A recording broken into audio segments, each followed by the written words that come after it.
Quelqu'un m'a demandé dernièrement quels sont les fondements et les pratiques d'une bonne érection. Maître Dahem Kaya, maître en art de vivre ancestraux, nous allons parler ici de la sexualité masculine. Sexualité masculine qui rentre dans l'énergie sexuelle.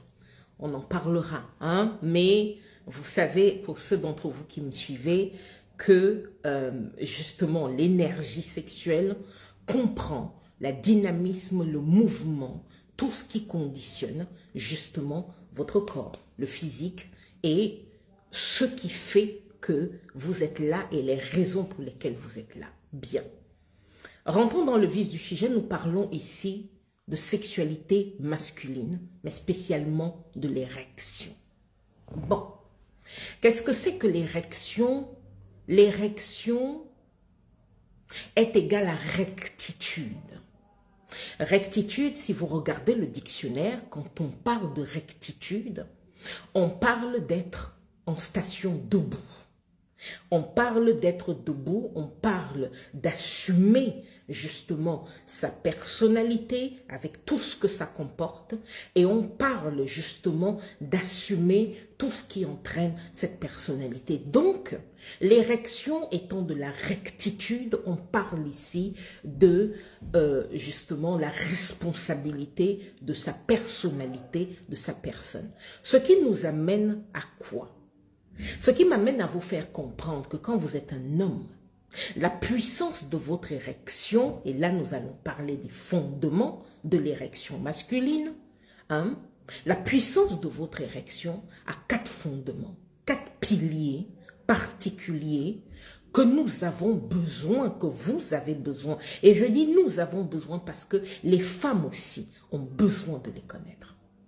Premièrement, étant donné que c'est votre cerveau qui donne l'ordre à votre zone génitale de déclencher le mouvement d'érection quand vous êtes en position d'observation de plaisir ou avec le plaisir qui monte dans votre corps ou en position d'excitation, hein?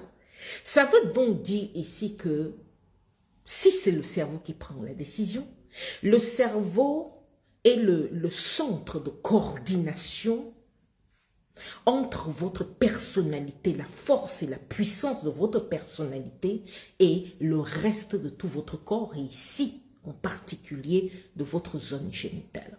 Ce que je suis en train de vous dire, messieurs, c'est que pour le premier fondement, si vous n'avez pas une personnalité solide, construite, assumée et forte, la seule chose qui fera que vous ayez une érection forte, ça sera la jeunesse de votre corps. Quand je dis la jeunesse de votre corps, je ne parle pas de tout ce que les gens font pour rester jeunes. Je parle de l'état de jeunesse à cause du fait que, par exemple, vous avez 20 ans, vous avez 22 ans, vous avez 23 ans. Mais puisque vous avez une personnalité qui est branlante, on va le dire comme ça, une personnalité qui n'est pas stable, qui n'est pas établie, au fur et à mesure que la vie va vous apporter les challenges, et nous savons tous que tout le monde passe par là, eh bien, chez un homme, la chose qui va vous montrer que effectivement la vie est au-dessus de vous, que les questions de la vie, les problématiques de la vie sont supérieures à votre personnalité, que la force de ce que la vie vous met comme challenge est supérieure à la puissance de ce que vous pensez être, c'est que votre sexe, monsieur, va se retrouver à soit avoir des érections molles, ou avoir des érections dans le court terme, ou avoir des érections fortes qui tombent pendant que vous êtes encore avec la partenaire. Mais pourquoi? Parce que l'éducation même de l'homme repose sur la puissance de sa rectitude. Quand je dis éducation ici, je ne parle pas de l'éducation que vos parents vous donnent, encore que on peut se permettre de se poser la question, puisque on vous élève tel qu'on vous élève parce que vous êtes des hommes. On vous donne les conseils qu'on vous donne parce que vous êtes des hommes. On vous donne des objectifs à atteindre dans le milieu sociétal parce que vous êtes des hommes. Donc oui, au final, ça rentre en compte. Et un homme qui a des problèmes avec son érection, avant même que l'extérieur manifeste le problème que c'est, lui déjà, en interne, émotionnellement, il va vivre un désordre intense. Psychologiquement, il vivra un désordre intense. Ça va lui poser un problème, ça va perturber sa personnalité et résultat. À l'extérieur, tout ce qui va être au niveau de réussite stratégique par rapport aux professionnels, il aura des difficultés. Par rapport à sa communication avec les autres, il aura des difficultés. Bien. Donc, une personnalité choisie, une personnalité forte, une personnalité travaillée, le contrôle sur soi, ses pulsions, ses pensées, ce qui vous fait bouger est d'une importance capitale si vous voulez contrôler la puissance et la force de votre érection sur le long terme. Bien. Deuxièmement, on a un pilier, un fondement ici très très important, c'est quelle importance vous vous donnez à C et comment vous la traduisez, cette importance, dans l'alimentation que vous avez. Ok? Ce qui est l'ami de l'érection forte chez un homme, c'est d'abord une alimentation avec des produits qui sont faibles en indice glycémique. C'est une importance capitale. Hein? Il faut comprendre que le corps fonctionne très mal quand les aliments que vous prenez, la majeure d'entre eux, ont un indice glycémique très élevé. Pourquoi? Parce que ça bloque le fonctionnement d'un certain nombre de systèmes dans votre corps, ce qui encourage votre corps à s'acidifier. C'est problématique. Donc, votre alimentation est une clé importante. Il y a le mouvement physique qui est le troisième pilier.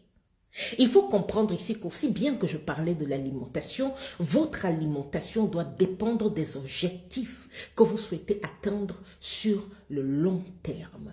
Eh bien, le mouvement sportif est pareil. Je conseillerais à beaucoup d'hommes de se challenger dans la marche, à plus de 5 km à pied, 7 km à pied, une fois tous les 2 jours, rien que ça. D'accord? Il y a beaucoup de gens aujourd'hui qui vous disent, on va aller dans la salle, on va faire le sport en salle. Il n'y a pas de problème à ça. Mais la marche à pied a été designée pour que l'homme retrouve son fonctionnement et sa relation avec sa puissance interne. Parce que c'est naturel et c'est simple. Et il faut toujours utiliser ce que nous avons en abondance pour avoir une réussite légère et facile dans nos différentes entreprises. C'est très très important. Ensuite, vous avez la respiration. La respiration est capitale. Pourquoi? Parce que comme je le disais tout à l'heure, quand votre corps est mal oxygéné, quand votre corps est acidifié, votre érection quand vous êtes un homme est la première chose qui en pâtit. C'est généralement parce que notre corps est acide, parce qu'on n'a pas la bonne oxygène et on ne sait pas comment respirer, que certaines maladies s'installent, que en plus certaines bactéries se retournent contre nous, certains virus deviennent nocifs, parce qu'il faut se souvenir ici que nos cellules utilisent certaines bactéries, certains virus à l'intérieur de notre corps pour faire le travail qu'ils ont à faire et pour nous protéger. Donc, je veux bien que vous compreniez ici qu'avoir une érection forte n'est pas juste une question simple. Je n'ai pas parlé du sommeil qui est d'une importance capitale ici. Je n'ai pas parlé du phénomène stress qui rentre ici dans la gestion émotionnelle, je dirais psycho-émotionnelle. Donc, si vous voulez avoir une érection forte, préparez-vous à un changement global de toute votre vie et de comment vous vous percevez vous-même, parce que ce n'est pas un élément seul qui va régler le problème. Bien, Maître Daim Kaya, maître en art de vivre ancestraux. N'hésitez pas à me poser vos questions. Passez une excellente journée.